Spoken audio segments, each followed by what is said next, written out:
पल जब initially drugs use किए जाते हैं तो आपने देखा होगा कि बेशुमार स्टूडेंट्स भी कैनबिस का इस्तेमाल करते हैं कि ग्रेड्स अच्छे आएंगे, पढ़ाई अच्छी होगी। तो इनिशियली आपको लगता है कि आप जो है ना एक प्रोफाउंड लेवल पे और लॉन्गर पीरियड तक आप कंसंट्रेट करने की एबिलिटी इनहेंस हुई है कैनबिस का इस्तेमाल करने के बाद। इनिशियली तो कुछ पॉजिटिव बेनिफिट्स हो रहे होते हैं शॉर्ट टर्म में, लेकिन जब आप लॉन्ग टर्म यूज करते हैं तो बेसिकली वो जो एबिलिटी आपको दे रही थी वो एक्चुअली वो आपको ड्रेन कर रही थी। अब आप कंसंट्रेट कर रहे हो, कंसंट्रेट नहीं हो पा रहा। आप पढ़ने के लिए बैठते हो, फोकस ही नहीं हो सकता।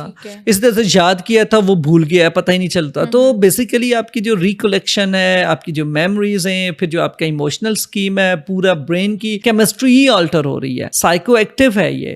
तो इसका मतलब है कि वो आपके न्यूरोट्रांसमीटर्स लेवल पे जाके इम्पैक्ट क्रिएट कर रही है और उसकी वजह से आपके अंदर चेंजेस आ रही हैं। तो जब आप साइकोसिस की तरफ मूव करना शुरू कर देंगे या डीप आपके अंदर डिप्रेशन डेवलप हो रहा है, इसकी वजह से आप लो फील करते हैं, तो बेसिकली लो मूड और साइकोसिस बेसिकली आपकी कंसंट्रेशन और आपकी मेंटल एबिलिटीज को इस्तेमाल करने नहीं देता। आप इम्पेयर्ड फील करेंगे, आप डिसफंक्शनल फील करेंगे। तो यही वजह होती है कि जो ग्रेड एक वक्त बड़े थे, अगले टर्म्स में वो ग्रेड नीचे आ गए और आपने टोटल फेलियर की तरफ चले गए और आपने पूरा एग्जाम फेल कर दिया। तो ना सिर्फ ग्रेड इफेक्ट हुए बल्कि प्रोफाउंडली इफेक्ट हुए, सिग्निफिकेंटली इम्पैक्ट हुआ। तो ये वो चीजें हैं बेसिकली कैनबिस ये कर रही होती है।